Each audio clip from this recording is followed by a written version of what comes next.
What's up, everyone? Let me see you show up in here today. Come on in the room, people. Come on in the room. We are waiting for our guests to use that link and come in here and join us. Um, and Jamal, if you happen to be watching us on Facebook, please use that link that Ashley sent you to come into the green room. If you don't have that link, let us know in this chat here so that we can get that link to you. So good morning, everyone. Good morning. I see you, Sardinia. Good morning to you.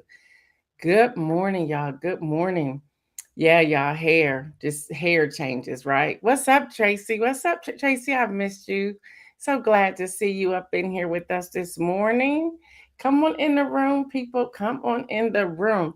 Again, Jamal, if you happen to be watching us on that side, we need you to use the link that Ashley sent you so that you can join us in the green room.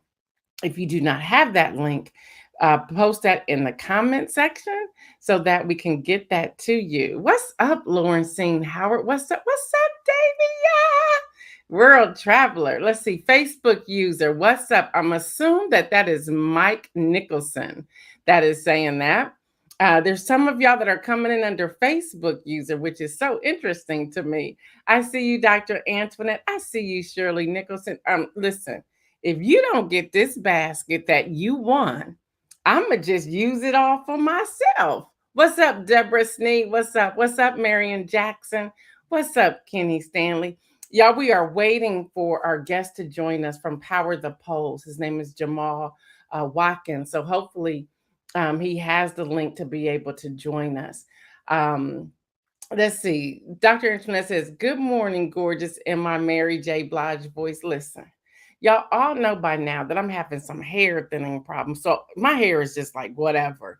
And I'm trying to embrace my natural curls. What's up, YouTube? Jeffrey Payne. I'm trying to embrace my natural curls. So y'all just pray for the sister. Pray for the sister. Can you? What's up, John Gore? Again, Jamal, if you are watching on this end, good morning, Adrian, coming in from LinkedIn. I love it. I love it. Please use the link that Ashley sent you to come into the green room so that we can bring you on. If you don't have that link, Jamal, please type that in the comment section so that we can see it and get you that link. So, y'all, we have a great show. We're just praying. So I need all of y'all to pray that Jamal finds us. We're just praying for him to show up. Y'all, we have a great show today. We do. So y'all, we're back. As you know, this is season 5, and we're so excited about it. Y'all, it is Monday, September the 12th, 2022, and it is time for the weekend headlines. But before we do that, we have our new intro. We'll be right back.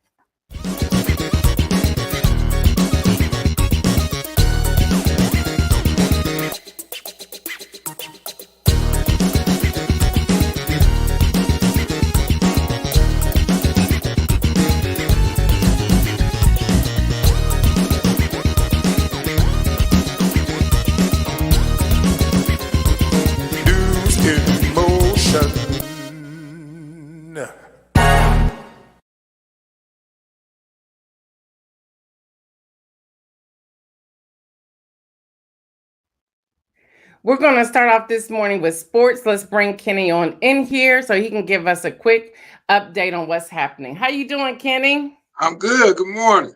Good morning. Go for it. All right. NewsInMotion family, good morning. Welcome to Game Over with me, Kenny Stanley. There were some great games this weekend, college and pro. In the college rank, Alabama survived the scare.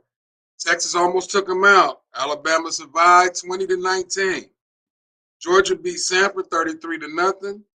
And Ohio State handled their business as they crushed Arkansas State 45-12. I believe Notre Dame head coach Marcus Freeman, he may be in trouble. He's on the hot seat. He's lost his 3rd game. He lost the bowl game as his 1st game, and then the first 2 games of this season. And he came up. Notre Dame came up small against Marshall this past weekend, 26-21. The score doesn't reflect what really happened. It was really a blowout. Notre Dame kind of closed the gap a little bit towards the end of the game.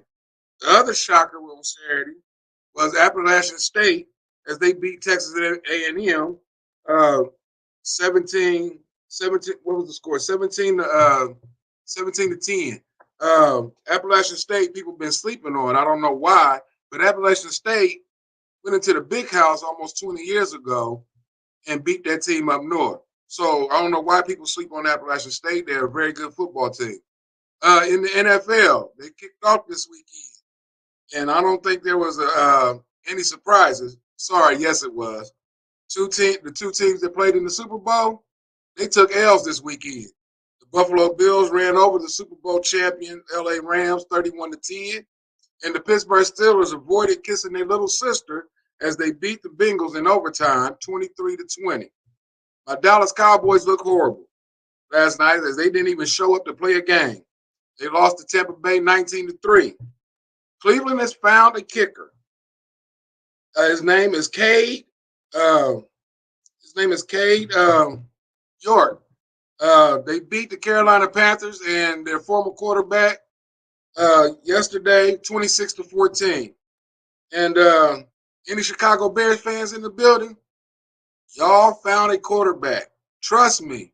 Former Ohio State quarterback Justin Fields bought the Chicago Bears back from behind after halftime, and they won the game 19-10 as they beat the San Francisco 49ers. Sorry, Alex. The first week wraps up tonight as Russell Wilson and the Denver Broncos take on Russell's former team, the Seattle Seahawks, tonight in Monday Night Football. That's sports. We're going to go back to Gail right now for some more news. Game over. Game over for sure. I love that. Thank you so much. I like your new look coming back to this season 5 with your jacket and your white shirt on. Yeah, it's something new. It's something yeah, I just new. want all y'all to know everybody had homework assignments during our off season. And I won't give y'all all the information, but Kenny done stepped it up. I love it. I love it. Thank you. Thanks for your reporting. Yeah. All right, y'all. COVID. Y'all thought it was gone, didn't y'all? COVID hasn't gone anywhere. Not at all. Not at all. So we got an image up here we want to share with all of you that's coming from the CDC. And from this image, everyone age 12 and older should get an updated booster. And they're saying if they have completed their primary series, they can get it. And if it has been at least 2 months since their final primary dose or last booster. Along with that, what you needed to know about it says it will help restore protection that has decreased since the previous vaccinations. And it says it contains the added Omicron BA4 and BA5 elements to the previous makeup. And it says it can now be given to those 12 years and older who have completed their primary series or any number of boosters. So that's the information. Mike Nicholson said, nope, he's not doing it. But y'all, that's the information on the COVID booster. Moving on to other news. We have White House news. Y'all, I now get the whole press briefing. I'm like, what? So let me just give you some of the news that's coming out, give you like his schedule for this week. Monday, September the 12th, the president will travel to Boston, Massachusetts, and will deliver remarks on the cancer moonshot and the goal of ending cancer as we know it. On tomorrow, September the 13th, the president will host an event celebrating historic achievement of the passage of H.R. 5376. Y'all, what does that stand for? HR. I'm going to put that out there. Y'all tell me what it says. The Reduction Act of 2022.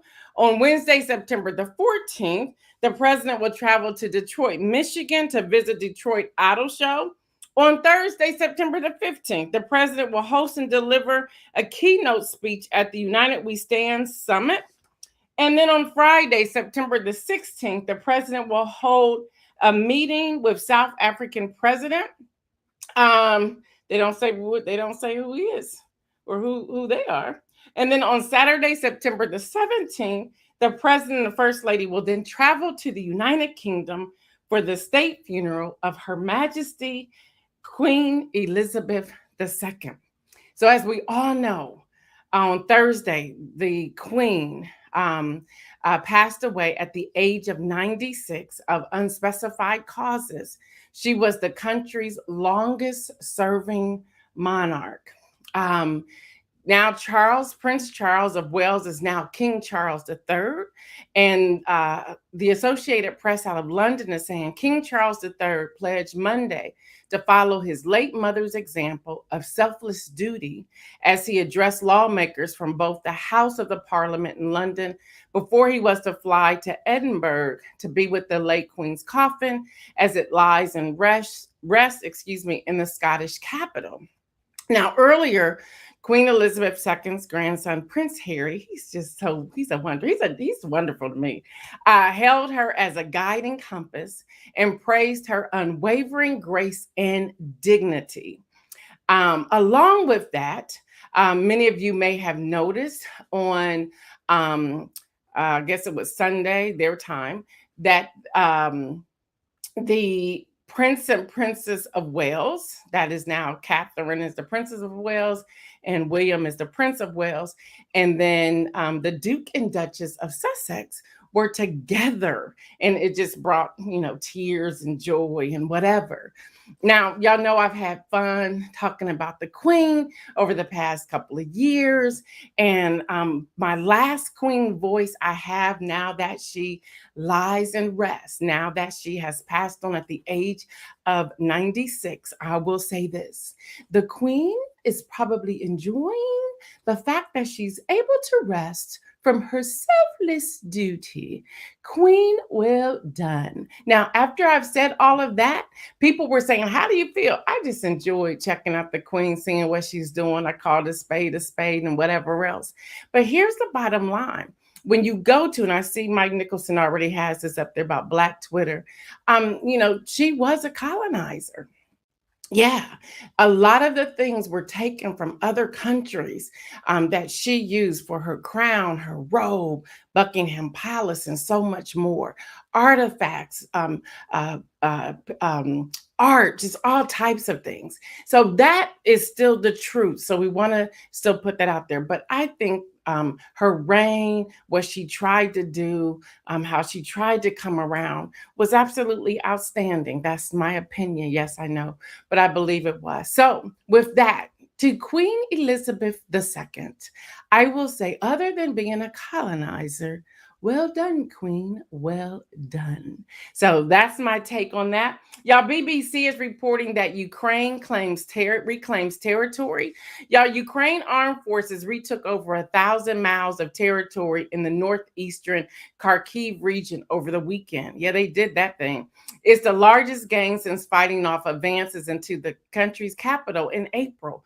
While Russia officially framed the pullback as a strategic retreat, analysts say that the advance weakens Russian supply lines and threatens its hold on the front in the Northeast. All right, y'all, tonight you can get a hold of the 74th Primetime Emmy Awards if you're interested. They will return tonight at 8 p.m. Eastern Time from Los Angeles. You can go online to see the full preview and the predicted winners. All right, there's so much going on. I don't see Jamal in here, so I'm going to still keep going here. Y'all, there's so much going on. As many of you know, we have an opportunity. We have now agreed to that completely. We are doing a partnership with Power the Polls. Power the Polls is first of its kind nonpartisan initiative for recruiting poll workers to ensure a safe and fair election for all. All right, y'all, there are over 5,000 local elections jurisdictions in the country, and becoming a poll worker is a little different in each place. But here's the truth. I've been saying this to you for a long time. If polling locations are not staffed, those polling locations will close. And they close polling locations, and we see research behind that in the marginalized communities. So I wanted to spend this day. This week kicks off the entire piece of really getting people to register for becoming a poll worker, because soon it will be too late and training has to go forth. So all this week, we have a special link in this, and this is the power to the polls comes from Trevor Noah. Many of y'all know that, Comedy Central. He has a video up on Power the Polls website. And I believe we have a link. We have a distinctive link that's coming from NewsInMotion. If Isaiah can find that banner and put that up there, that'll be great. It's a distinctive link that we have, Power the Polls, and that's powerthepolls.org/NewsInMotion. So that should be easy to do. Kim Edmondson is saying, please sign up and be a poll worker. Now, we know it is an extremely long day. We know that this day is an extremely long day, but you are needed. You are needed. Some of the questions I was going to ask Mr. Watkins, and if he still pops in here, I don't know if he's having trouble. I have my phone still on. I haven't heard from him, so I don't know if he's having trouble or what may be going on. But some of the questions I was going to ask him, and I'm going to do my best to answer them myself. That's what you have to do. You have to research and know what you're talking about before you put it out there. What are the requirements for being an election poll worker? That was one of my questions I was going to ask him. Tracy Newmy says she has signed up. Yes, thank you for that. You have to be a registered voter. Number one, you have to be a registered voter. Number two, you have to be able to do some lifting and some moving around. Again, it's a very long day. You'll go into the evenings until everything has been wrapped up. Juanita says, do you have to work polls in the county where you live? That's a great question. Now, in some states you do, but I'm learning that in other states you do not. I'm still trying to verify that to be the case. But for example, I live in Delaware County. I am unable to work in Franklin County, which I think is sad because Franklin County has a need for poll workers. And there are people in other counties that want to be able to help, but they're maxed out in particular counties. The other thing is I did not qualify to be a poll worker. I think I shared this last week. Because after being vetted, they realize what I do, and they can see, and I'm like, you're not a good person to be a poll worker, and I understand that, and I respect that.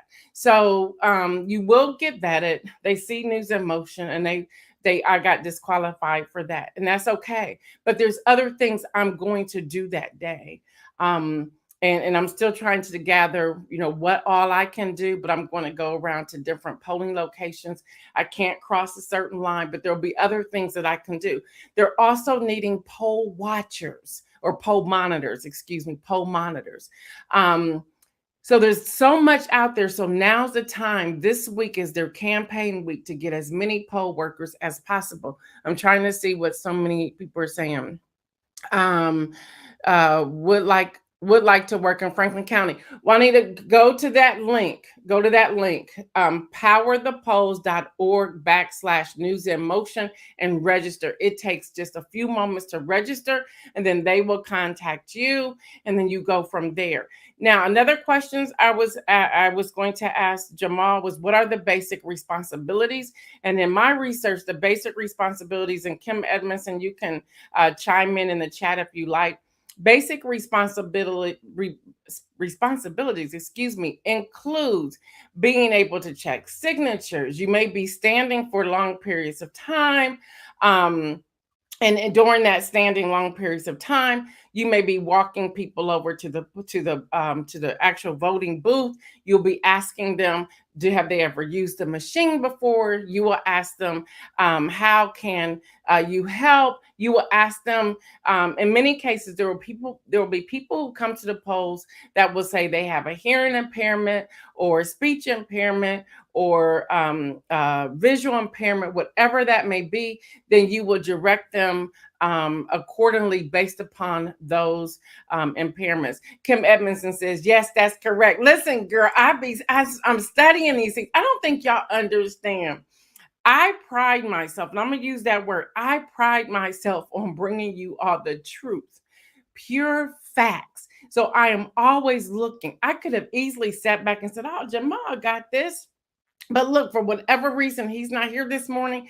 I had to pick this up because the majority of the segment was on poll workers. So I needed to know all of this just in case he didn't show up. And look what happened. So this is what I do, y'all. So the August break that I took was needed. So responsibilities.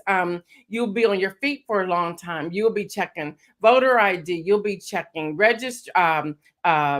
The signature, you'll be checking to see if they're registered or if they need a provisional ballot. You really need to know how to answer their questions. So that training is important, and you also get a stipend. What's the process? You go, you register, they contact you, you complete the formal application, you attend either a virtual or a in-person training. And then the other question I was going to ask him, are these volunteer or paid positions? There are stipends that are available. That is there. Now, I was looking at some figures, and another question I was going to ask Jamal is if they could give numbers of how many poll workers are needed currently in the larger areas in desperate needs. Well, I'm going to start right here where I live, Ohio. It's a serious need for poll workers. The last I checked, I believe it was up to a little over 7,000 poll workers needed. Adrian, if you're on here, or Kim Edmondson, if you can verify that for me, please let me know. And I checked that last week. It could have changed by now. Y'all, that's a lot of poll workers. That's here in Ohio. I looked at Baltimore because I know Dr. Antoinette was talking about Baltimore last week. I looked up Baltimore. There's a little over 4,000 needed. Latrice says, approximately how long is the day if you work the polls? It's about 12 to 14 hours. Kim Edmondson, can you verify that?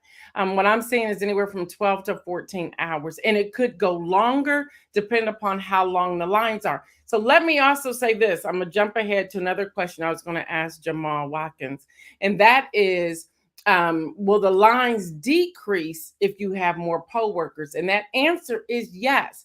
What happens is some of the lines are longer in areas because there's been polling locations closed due to a lack of election poll workers. So then they move them to another place. Y'all, this happened right here in Franklin County in August.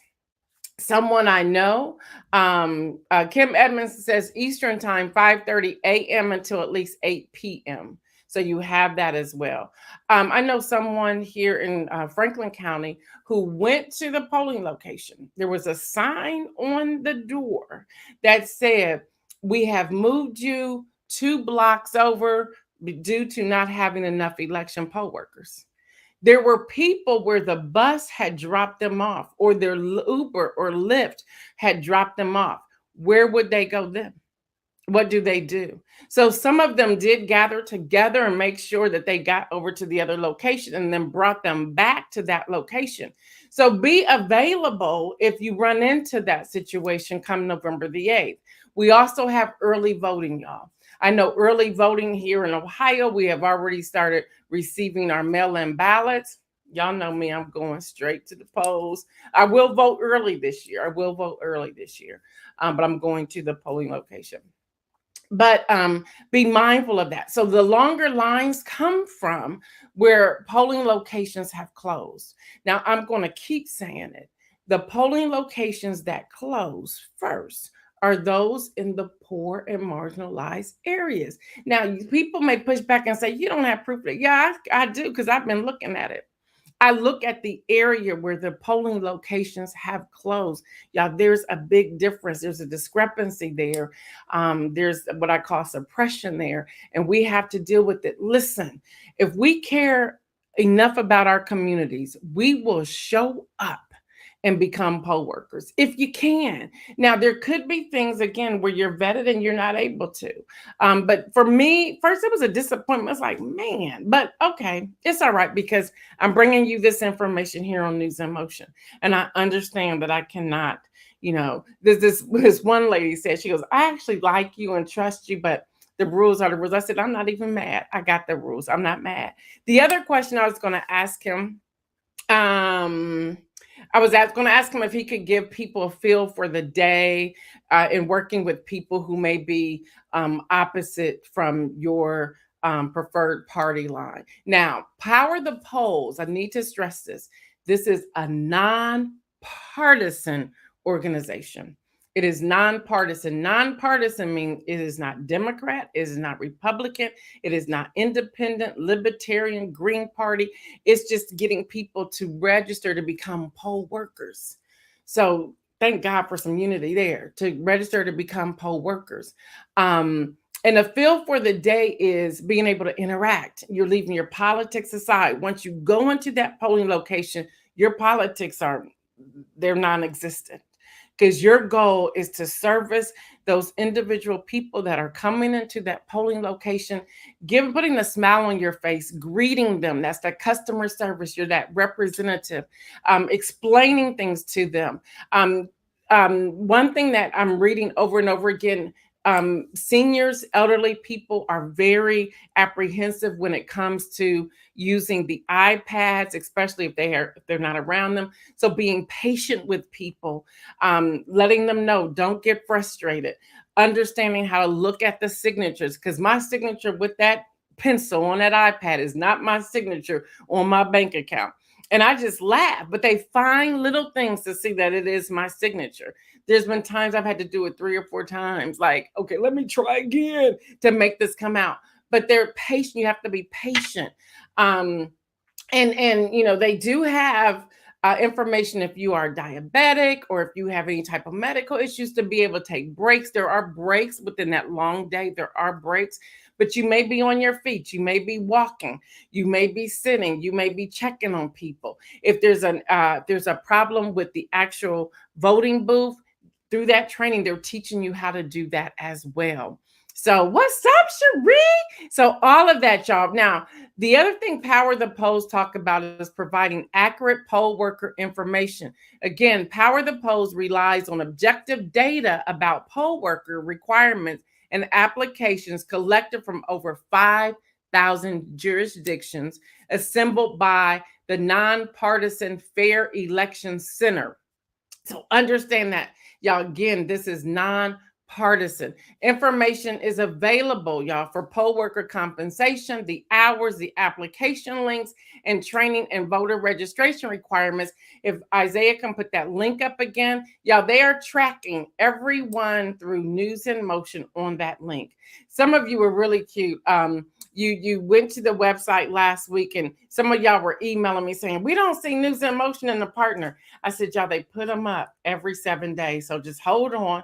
Our logo is going up there. But if y'all look at the list of logos, if I can share this with you, if I can just have a proud moment, not just for me, but for the team as well. Y'all, we made that happen because of the work that we do here on NewsInMotion.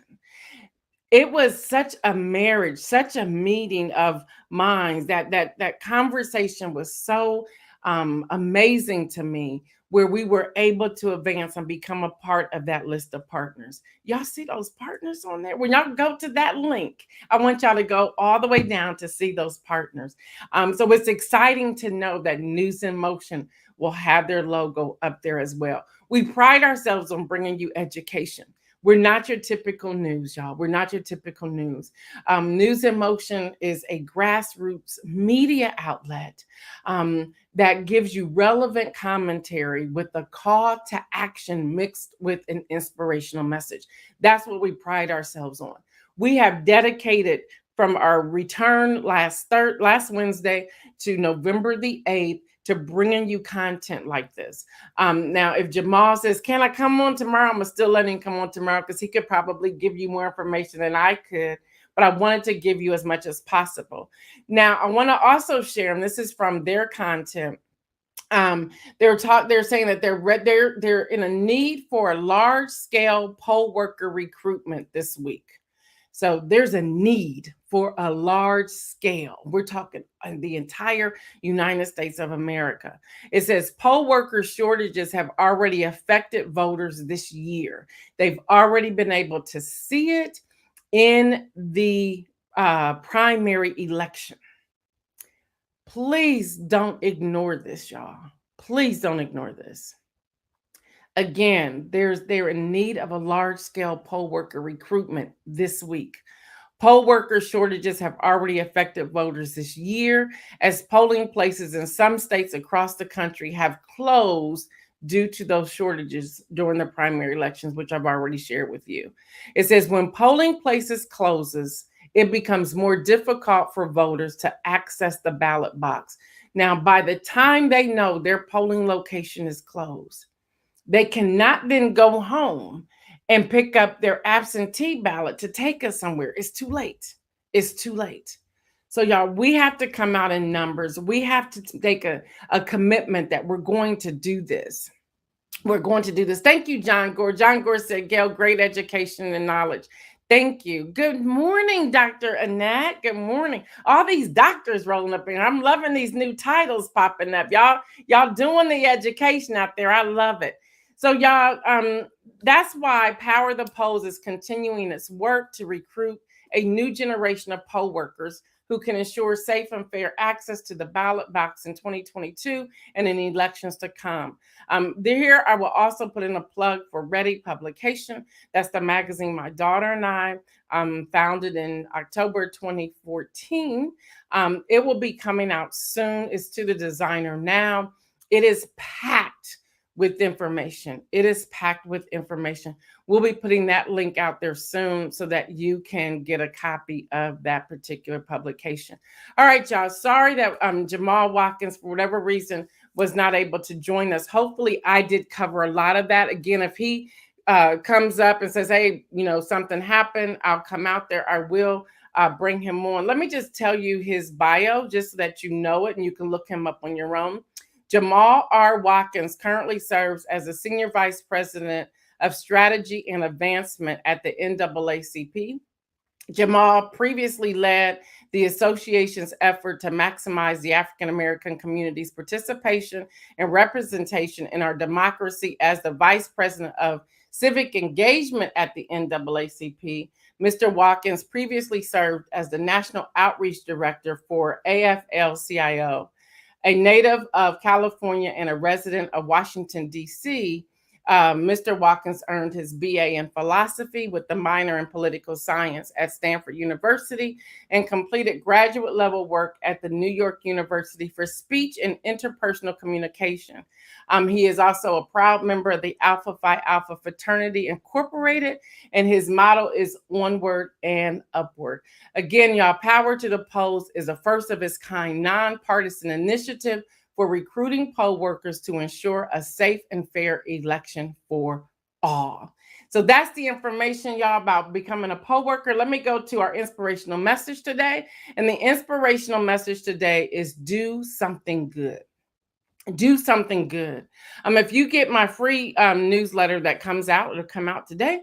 My free newsletter, and if you don't have that, you can go to gaildudley.com. On the homepage. There's either a pop-up button now. If not, scroll down on the right side towards the bottom. You can complete that. It is free. I'm doing an entire piece on volunteerism and the need. So y'all do something good. Become a poll worker. Do something good. Do something good for your neighbors. I think now that COVID, people think it's gone. It is not gone. But with COVID, I think people have done so much. They're just tired. They're COVID fatigued. But I'm going to still encourage you to do something good. There's a lot of good out here in this world that needs to be done. I participated with the church last week. Y'all know Pastor Carl Wright. He did a call for a single pregnant mom who was birthing her first child. No family in the city. They needed some help. They gave this young lady a surprise shower. People poured in to love, helped with the stroller, helped with a car seat, helped with some formula, some diapers, some wipes, and some other things.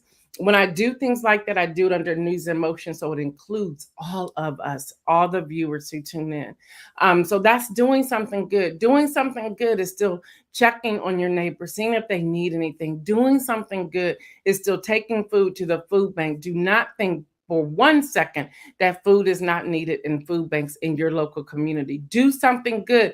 There is water still needed in Jackson, Mississippi. Last week, I reported that the governor said all was fine. There are people on Twitter, on TikTok, on Instagram, on Facebook showing live videos of them turning on the water faucet and nothing but brown and black is coming out of the water faucet. So do something good. Do not just send money, y'all. Make sure you're vetting your sources and do what's asked of you. Is best to go through an organization, a national organization or local organization that you have vetted. Y'all do something good. Do something good. For those of you who are traveling, for those of you who believe in the vaccines, the boosters are now available. You can schedule those on your own. Do something good with your health, y'all. Think about mind, body, soul, and spirit. Y'all do well. John Gore has been great with me and getting me to drink my water and to exercise and to do different things. He's doing something good, and I'm doing something good for my own body. Y'all do something good. Do something good. There's a lot that's taken place leading up to January 6th, to November the 8th, even with the January 6th committee coming back. In addition to that, y'all, last week I shared with you the Oath Keeper list. Not the names, I just told you what was going on. Be mindful of those things as well when you go, whether you're early voting in person or going to the polls on November the 8th. All right, y'all, I believe that's everything. Sorry that Jamal was unable to join us for whatever reason. If we can get him later this week, I still want you all to hear from him. I think he has some great information to share with all of us. All right, y'all, until tomorrow, I have been your host, Gail Dudley. This has been News in Motion. Y'all know what I say, stay well, and remember, make some bold moves. I'm out.